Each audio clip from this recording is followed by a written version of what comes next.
Hello, dear learners. How are you all? I hope you all are doing good. So, in today's class, we will start with a new chapter. I hope after reading this chapter, you can learn so many new things.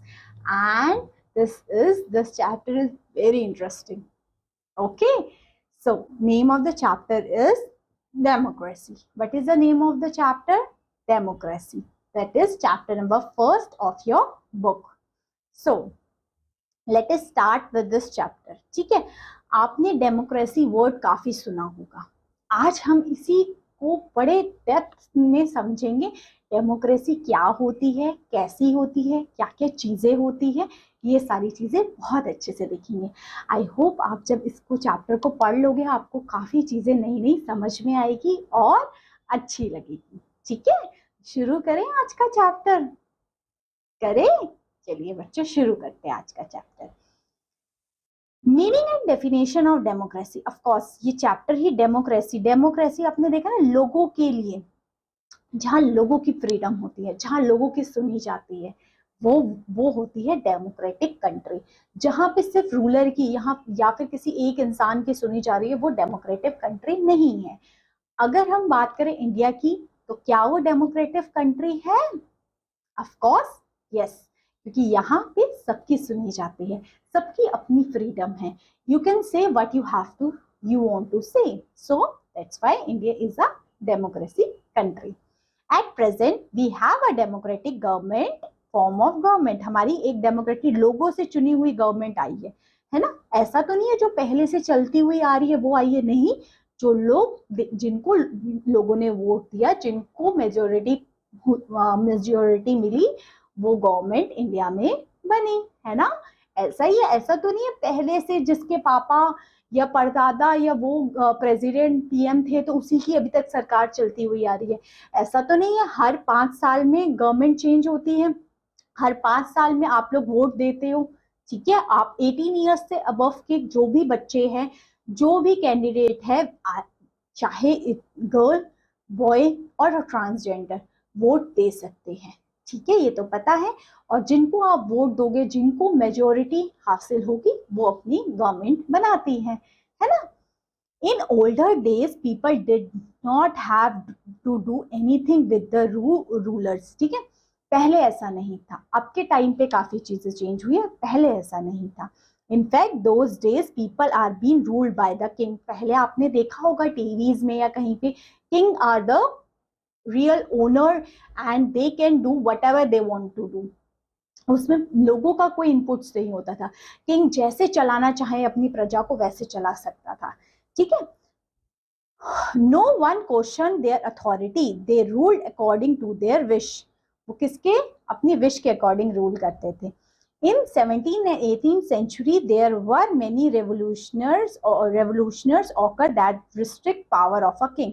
उस time लोगों ने काफी ऐसी revolutionaries किया गया, मतलब विरोध किया गया, ताकि जो किंग की पावर है वो काफी लिमिटेड रहे.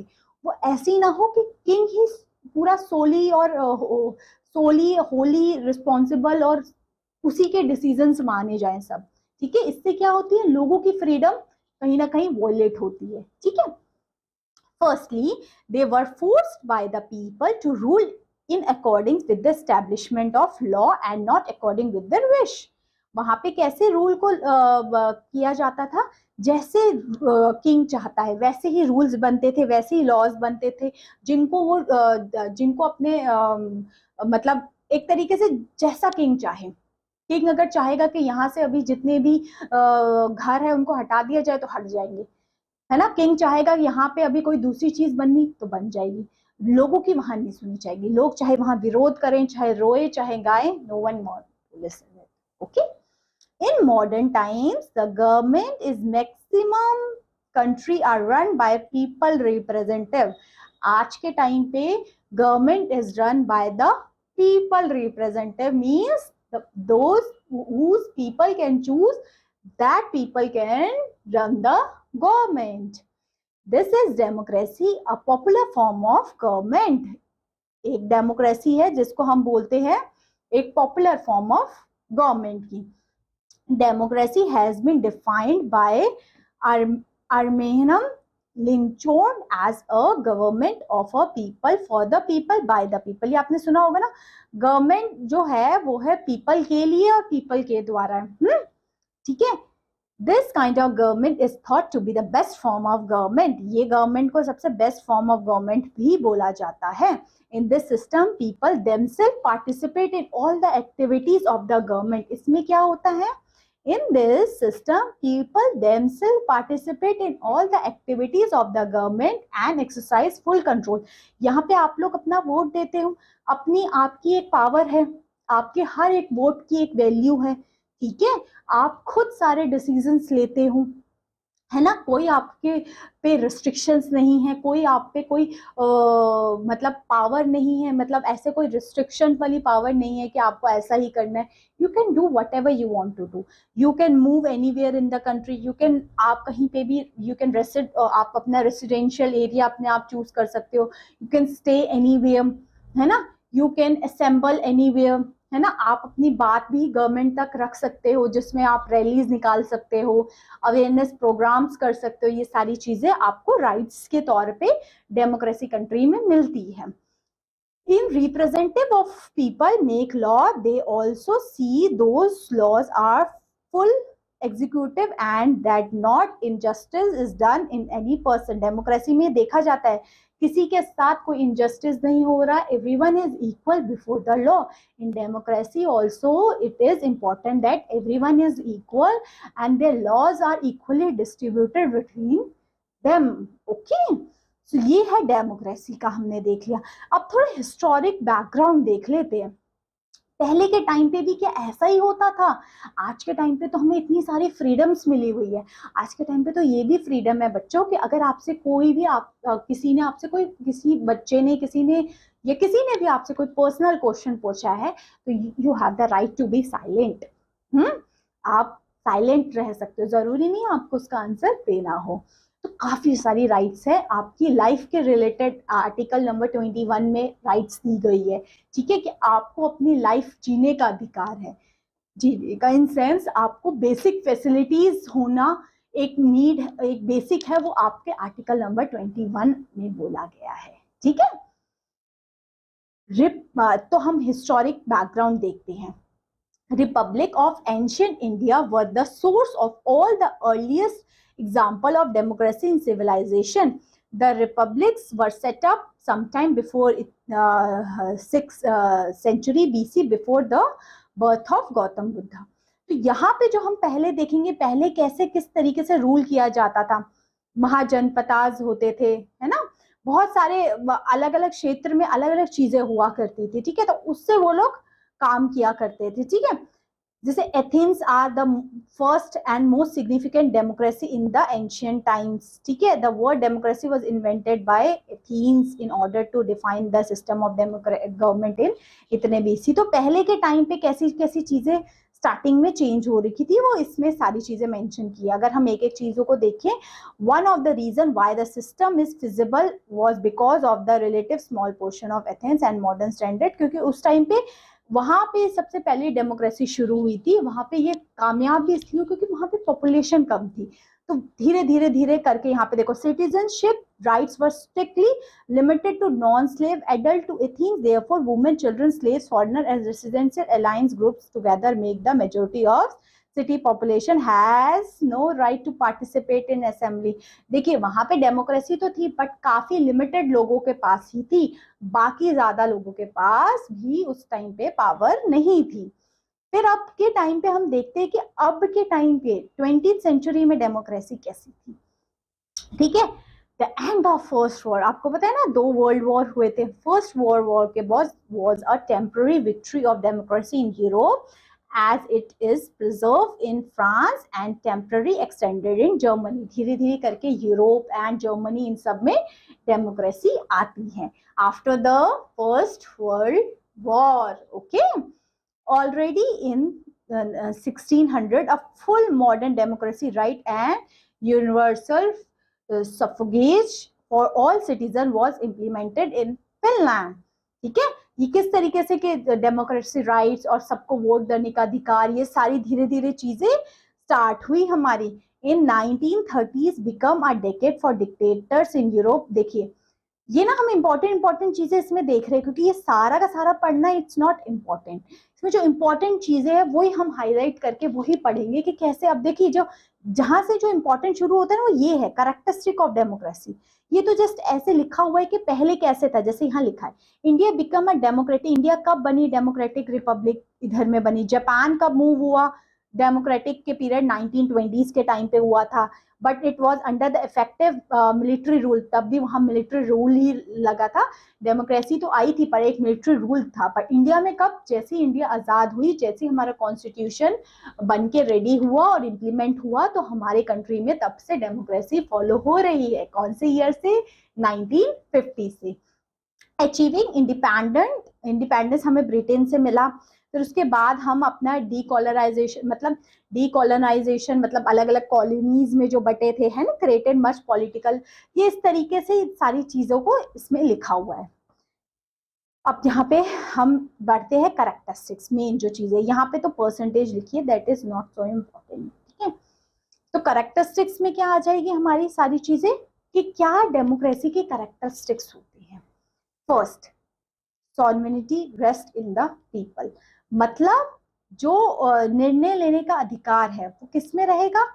पीपल्स में, ठीक है, कि हम इंटरनली और एक्सटर्नली किसी पे डिपेंडेंट नहीं है, ठीक है। From the people are source of power, लोग ही उसके सोर्स ऑफ पावर थे गवर्नमेंट के लिए।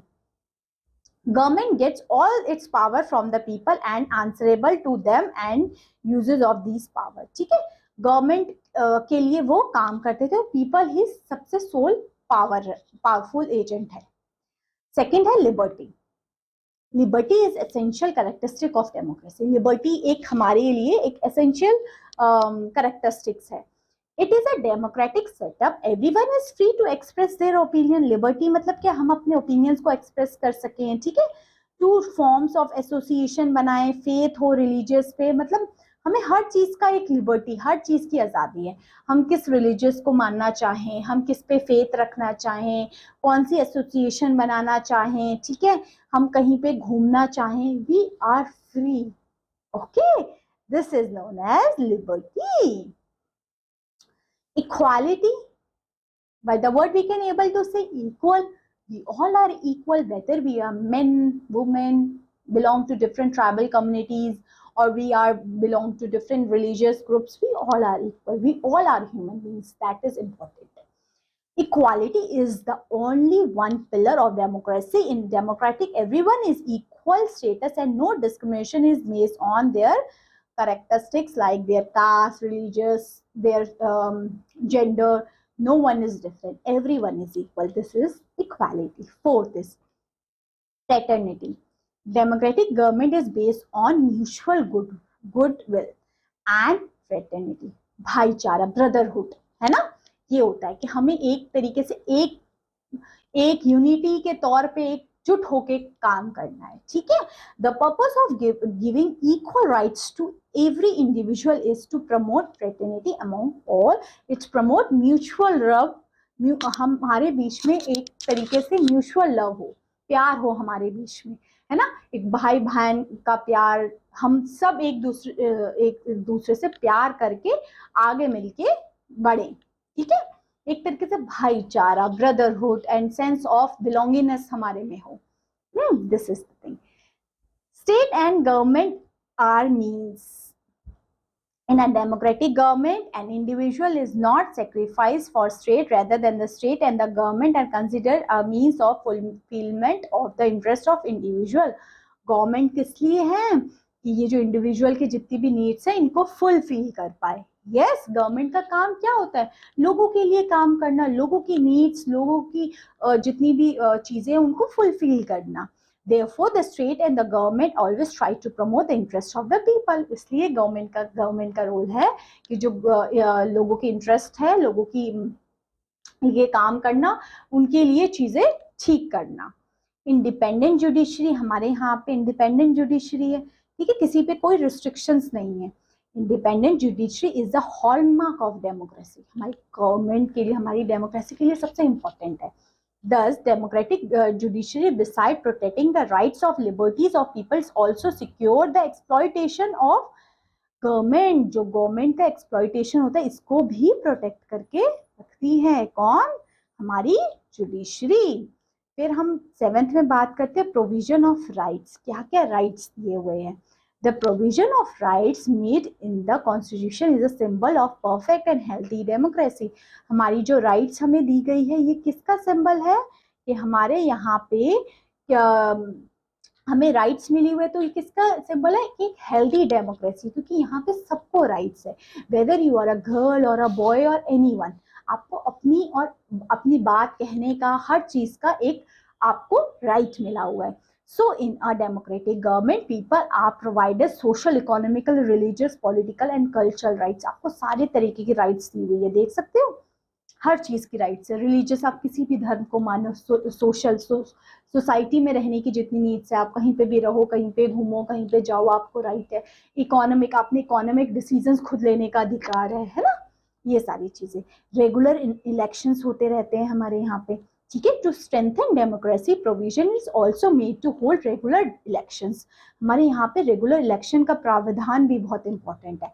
एट अ फिक्स टाइम पे our constitution decided that in a fixed time there was be conduct a election. ठीक है. रूल ऑफ मेजोरिटी, जो मेजोरिटी उसका रूल होना. ठीक है. तो present day democracy is also known as rule of majority. जिसकी मेजोरिटी है उसका रूल होना, ये बोलता है रूल ऑफ मेजोरिटी. यही होता है, जिसकी मेजोरिटी होती है वही तो अपनी गवर्नमेंट बनाता है. आप लोग वोट देते हो, फिर पूरे वोट्स काउंट होते हैं, फिर आपने देखोगे टीवी पे दिखाते हैं ये पार्टी विनर है, फिर उसकी गवर्नमेंट बनती है ना. ऐसा ही होता है. रिस्पेक्ट ऑफ अपोजिशन, अगर जो पार्टी नहीं जीतती है वो अपोजिशन पार्टी हो जाती है फिर, है ना. जैसे फॉर एग्जांपल 3 पार्टीज के बीच में थे, एक तो जीत गई, बाकी 2 पार्टीज वो अपोजिशन पार्टीज होगी, मतलब उसके अपोनेंट होगी. उनकी भी रिस्पेक्ट करना, उनकी भी सुनना. ये नहीं कि अगर वो इलेक्शन नहीं जीते तो उनकी कोई चीज सुनी ही नहीं जाएगी. ऐसा नहीं. हम एक डेमोक्रेटिक कंट्री में रहते हैं, तो मेजोरिटी की भी अपनी राइट्स है और जो अपोजिशन पार्टी है उनकी भी अपनी अलग राइट्स है. तो रिस्पेक्ट ऑफ अपोजिशन में बोला है, in a good democracy opposition is also respected. जो अपोजिशन पार्टी है उसको भी एक रिस्पेक्ट देना बहुत इंपॉर्टेंट है. In many democratic countries, opposition parties are also legal recognition, and the leader opposition in parliament and legislature get the social status. उनको भी एक रिस्पेक्टफुल वे से देखना. ये नहीं कि वो पार्टी वो इलेक्शन हार गए तो they are someone which can be treated in like we have. आप उनको किसी भी तरीके से ट्रीट कर लो, ऐसा नहीं है. You have to treat with respect also. Rule of law. 11th point is rule of law. In democracy, the administration does not function according to the wish of any particular individual or a group. देखिए, democracy में किसी individual या किसी group के according पूरी country नहीं चल सकती है. ठीक है. Rather it run according to the some laws are there. तो उस लॉज के अकॉर्डिंग चलती है, ना कि कोई इंडिविजुअल के अकॉर्डिंग. ठीक है. 12th point, faith in constitutional means. हमें फेथ होना हमारे कॉन्स्टिट्यूशन पे. Democracy believe in peaceful constitutional means that can also be use to change government or to express opposition. There is no space for violation or revolutionary means. Democracy में कोई भी space violation का नहीं है. आपको कोई चीज वॉयलेंट या वॉयलेशन तरीके से नहीं करनी है, बल्कि एक पीसफुल मैनर में करनी है. Plurality of political parties. Plurality क्या है? Democracy there are freedom to form political parties. Democracy में फ्रीडम है कि आप पॉलिटिकल पार्टीज बना सकते हैं. People form different political parties on the basis of different ideology. अलग अलग आइडियोलॉजी के बेस पे अलग अलग पॉलिटिकल पार्टीज का एस्टेब्लिशमेंट होता है. ये हमने देखा कि किस तरीके से सारी चीजों में ये बताया था कि डेमोक्रेसी की क्या क्या इंपॉर्टेंट चीजें हैं. ठीक है. कि डेमोक्रेसी में लिबर्टी होगी, इक्वालिटी होगा, इंडिपेंडेंट रहेंगे, हमारी राइट्स होगी, रेगुलर इलेक्शंस होते हैं वहां पे. ठीक है. फिर किस तरीके से पॉलिटिकल पार्टीज भी आप फॉर्म कर सकते हो डेमोक्रेसी कंट्री में। फिर हम देखते हैं काइंड्स ऑफ डेमोक्रेसी। डेमोक्रेसी के अलग अलग काइंड्स क्या है? फर्स्ट है डायरेक्ट डेमोक्रेसी, सेकंड है इनडायरेक्ट डेमोक्रेसी। नाम से ही काफी चीजें क्लियर हो रही होगी कि डायरेक्ट डेमोक्रेसी में क्या है, आप डायरेक्टली चूज करके इलेक्ट करते हो उसको, ठीक है, वो है। अब हम इसको देखते हैं क्या लिखा है इसमें। This is the oldest and real form of democracy, ये सबसे oldest and real form democracy है, in which people directly participate in engaging the affairs of the state. इसमें पीपल डायरेक्टली पार्टिसिपेट करते हैं, इसलिए direct democracy. People direct vote देंगे, जिसकी vote ज्यादा होती है उसकी मेजोरिटी होगी और वो पार्टी विन करेगी। Such a form of democracy exist in ancient Greek states. These cities states used to have very small population. ठीक है, वहां पे पहले ये ऐसे होती थी कि जो लोग चाहे डायरेक्टली पीपल के द्वारा इलेक्ट होके आ रही है तो वो आपकी डायरेक्ट डेमोक्रेसी है। फिर हम देखते हैं इनडायरेक्ट डेमोक्रेसी क्या है। Indirect democracy is also known as representative democracy. Representative मतलब कुछ रिप्रेजेंटेटिव को आपने चूज कर लिया और उनके द्वारा फिर गवर्नमेंट रन हो रही है।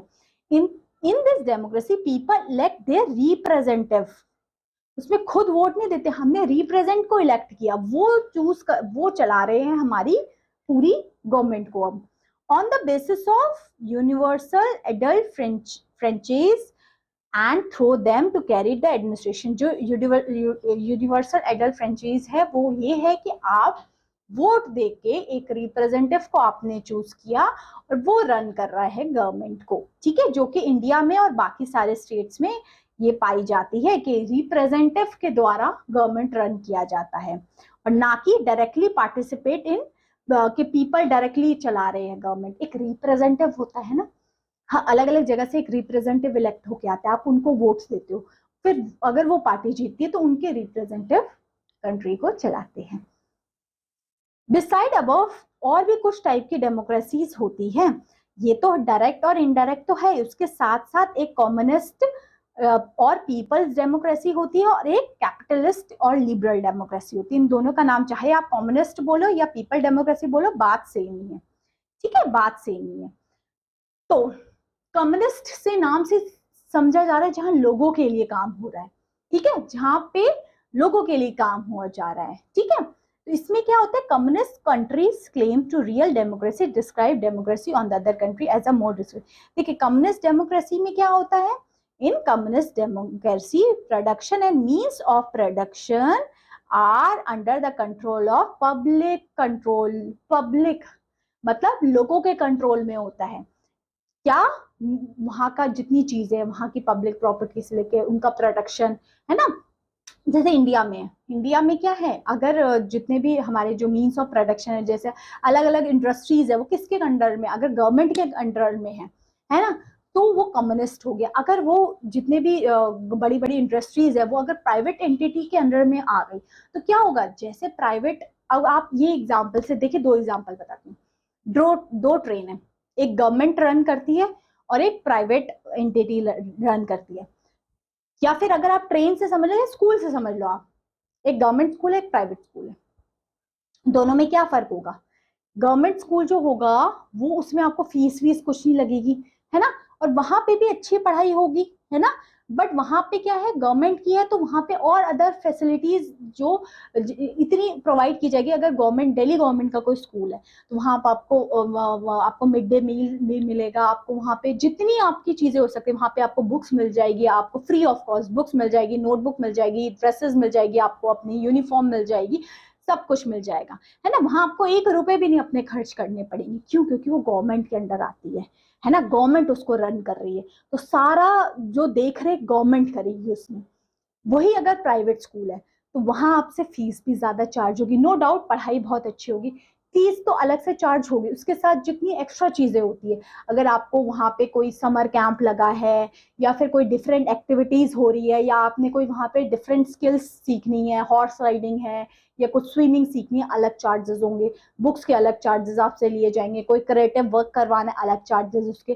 तो क्या होगा, वहां पे एक तरीके से आपके लिए नहीं वो स्कूल सोचेगा कि लोगों का थोड़ा भला हो जाए, वो तो अपना प्रॉफिट कमाने में लगेगा कि कैसे वो अपना स्कूल को बड़ा करे, है ना, कैसी और फैसिलिटीज वो लेके आए अपने स्कूल में। तो वो पैसे किससे लेगा? आपसे ही लेगा, सारी चीजों के फीस बढ़ा देगा, अपनी अलग अलग चीजों में फीस बढ़ा देगा, फिर ये चीजें करेगा। तो ये दोनों चीज गवर्नमेंट एंड प्राइवेट स्कूल को समझना ना हमने, तो वही है government school is communist government, जहां लोगों के लिए काम हो रहा है, पब्लिक के कंट्रोल में सारी चीजें, while keeping in view the needs and the profit motive। चाहे नीड्स हो या प्रॉफिट अर्न करना हो, उसमें फिर प्रॉफिट नहीं देखा जाएगा क्योंकि सरकार चला रही है। पर जहां वो प्राइवेट एंटिटी के अंडर में आ गया, तो वो चीज कितनी भी महंगी हो जाएगी। ठीक है, प्राइवेट वालों को तो प्रॉफिट अर्न करना है ना। गवर्नमेंट तो एक सेट अमाउंट तक ही एक एवरेज रखेगी, इतना महंगा भी नहीं, इतना सस्ता भी नहीं, एवरेज रखेगी। बट अगर वो प्राइवेट एंटिटी के अंडर आ जाता है, तो प्राइवेट तो प्रॉफिट कमाना है उनको, तो वो तो कितना भी बढ़ा देगी उसको, है ना। In such society there is no place for private property. उसमें फिर क्या है, in such society there is no place for private property. उसमें प्राइवेट एंटिटी, प्राइवेट कंपनीज नहीं घुस सकती, फिर उधर गवर्नमेंट ही सब संभालेगी, गवर्नमेंट के अंडर आएगा वहां पे सारी चीजें। ओके, ये होता है हमारा कम्युनिस्ट। अब कैपिटलिस्ट और लिबरल डेमोक्रेसी में क्या डिफरेंस होता है? मतलब ये दोनों एक ही है, चाहे कैपिटलिस्ट बोलो चाहे लिबरल बोल लो। इसमें क्या होता है, this is a traditional form of democracy and it is prevent even today in some of the countries like America से लेके जापान तक, अभी भी ये फॉलो होता है। इसमें क्या होता है, इन कैपिटलिस्ट और liberal democracy and individual given all the types of political proper facilities for the expressions and public opinion and principle of private property। यहाँ पे प्राइवेट एंटिटी घुस जाती है, प्राइवेट कंपनीज का होल्ड ज्यादा हो जाता है। अब जहाँ पे प्राइवेट कंपनीज ज्यादा उनको पावर मिलेगी, तो वहां पे क्या होगा, देखिए मीन्स ऑफ प्रोडक्शन तो भली क्वालिटी उनकी गुड्स की बड़ी अच्छी होगी, बट वहां पे कितने भी प्राइजेस वो चार्ज कर सकते हैं। ऑफ कोर्स आज के टाइम पे जितनी भी आप देख रहे हो, जियो कंपनी, एयरटेल कंपनी, गवर्नमेंट की थोड़ी ना, वो तो अपने प्राइवेट एंटिटी रन कर रही है। तो आज के टाइम पे वही चल रही है ना। फॉर एग्जाम्पल अगर हम समझना चाहें, एक बीएसएनएल है जो गवर्नमेंट की कंपनी है, और एक जियो है जो एक प्राइवेट एंटिटी ने अपनी कंपनी रन की है। बीएसएनएल का तो अभी सर्विस भी उतनी अच्छी नहीं आती, और एक टाइम पे तो बीएसएनएल काफी चलता था। बट आज के टाइम पे जो प्राइवेट कंपनीज आ गई है, उसने बीएसएनएल को बिल्कुल डाउन कर दिया है, और अब प्राइवेट कंपनीज ही हमारे इंडिया में रन कर रही है। तो प्राइवेट कंपनीज कितने भी हायर प्राइस चार्ज करना चाहे वो कर सकती है ना। अगर आज के टाइम पे एयरटेल और जियो ही काफी पॉपुलर है, तो कितने भी हायर प्राइस चार्ज कर सकते हैं। उनको फिर लोगों से कोई लेना देना नहीं है कि लोगों के बेनिफिट के लिए फिर वो चीज हो या ना हो। तो ये है इसका मतलब। फिर हम देखते हैं, अगर हमें the condition essential for success of democracy in contemporary world, democracy अगर अच्छी हो, सक्सेस हो उसकी, तो क्या क्या इंपॉर्टेंट चीजें हमें दिमाग में रखनी पड़ेगी। सबसे पहले एजुकेशन सिस्टम बहुत अच्छा हो हमारी कंट्री का, तभी तो हमारी डेमोक्रेसी कंट्री बहुत अच्छा परफॉर्म कर पाएगी। एजुकेशन अच्छी हो, लोगों को पढ़ाई अच्छी मिले, तो ऑफ कोर्स हमारी कंट्री अच्छी ग्रो कर पाएगी। Proper representation of minorities and womens, और इनका भी प्रॉपर रिप्रेजेंटेशन हो, उनकी भी अपनी राइट्स हो, उनको भी चूज किया जाए, है ना।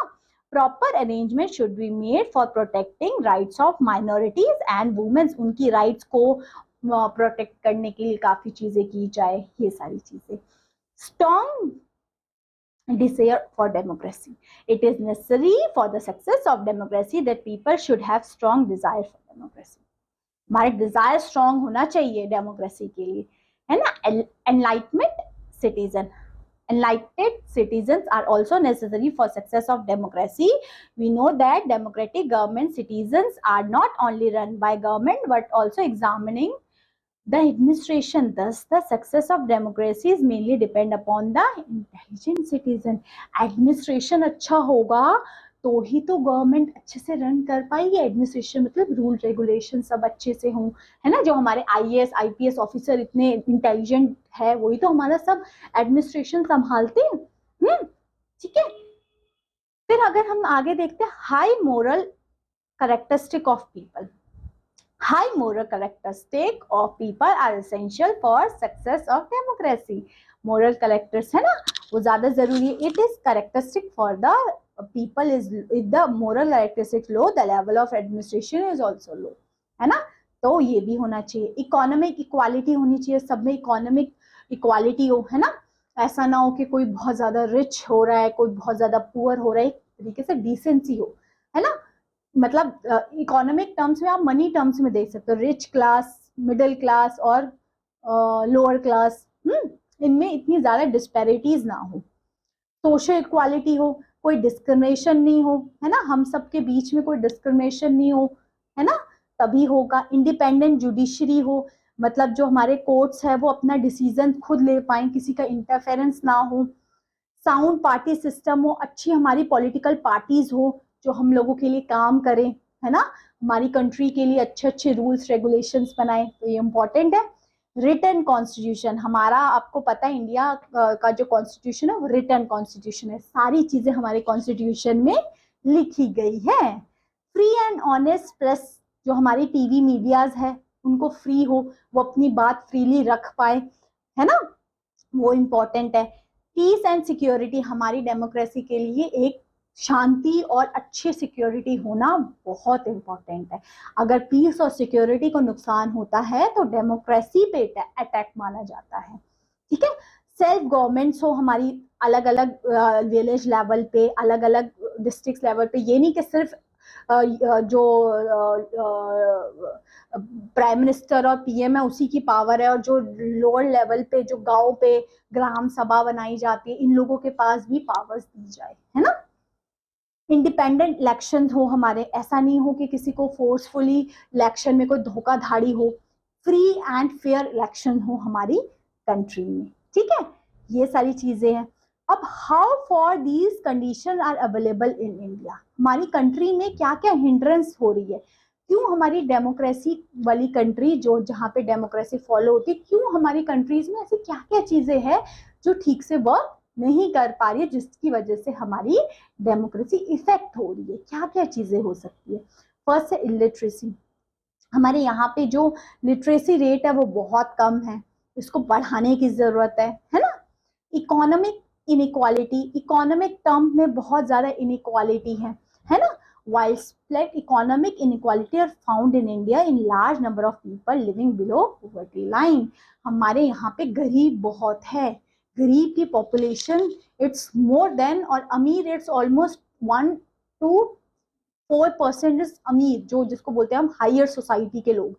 बाकी अगर हम बात करें ऑलमोस्ट 90%, या फिर हम बात करें 70 to 80% are the lower class below poverty line के अंदर है, और 10 to 15% are the middle class people, and rich people is almost 1 to 4% are the higher class or the rich class people, है ना। तो इस रेशियो के हिसाब से देखें तो सबसे ज्यादा पॉपुलेशन किसकी है, जो गरीबी रेखा में है, जो पॉवर्टी लाइन में है ना।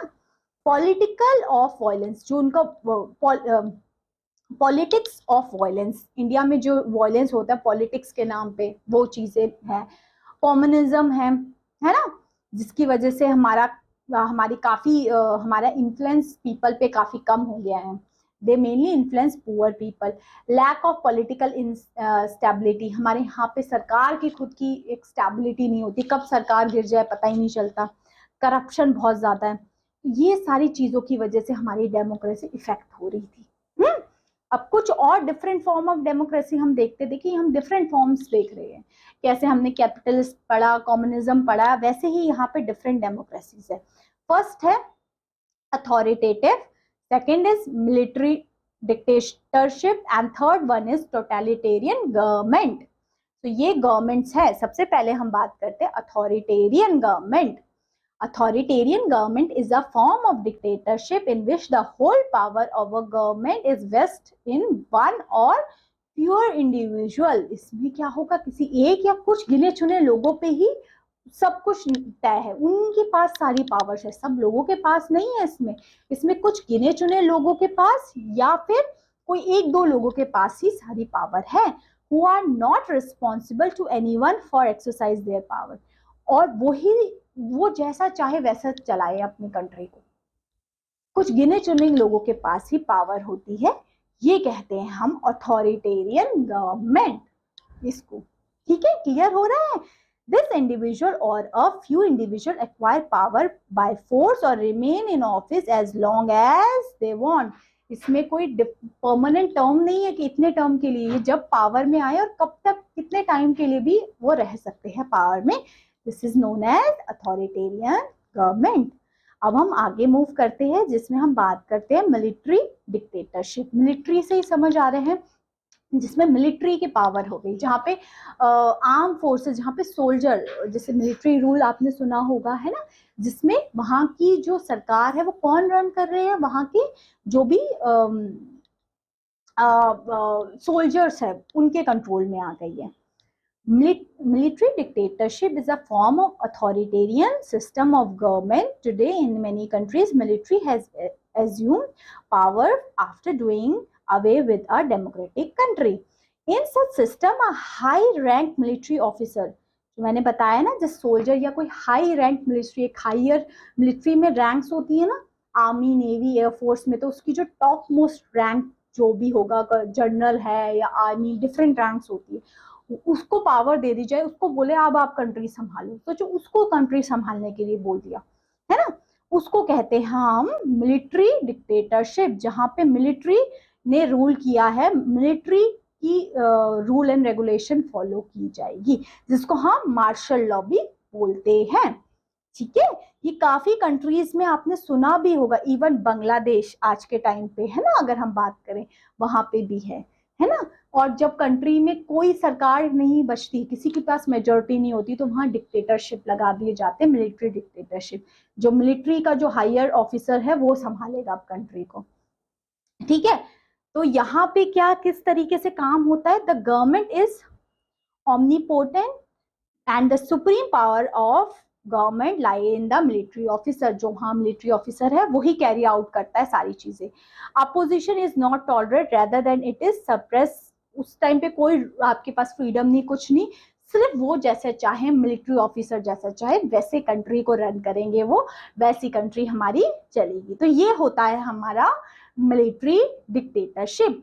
अब हम बात करते हैं टोटलिटेरियन गवर्नमेंट. ये क्या होती है, मीनिंग देखते हैं इसका. In totalitarian regime the state is omnipotent and whole life of individual is under the control of the state.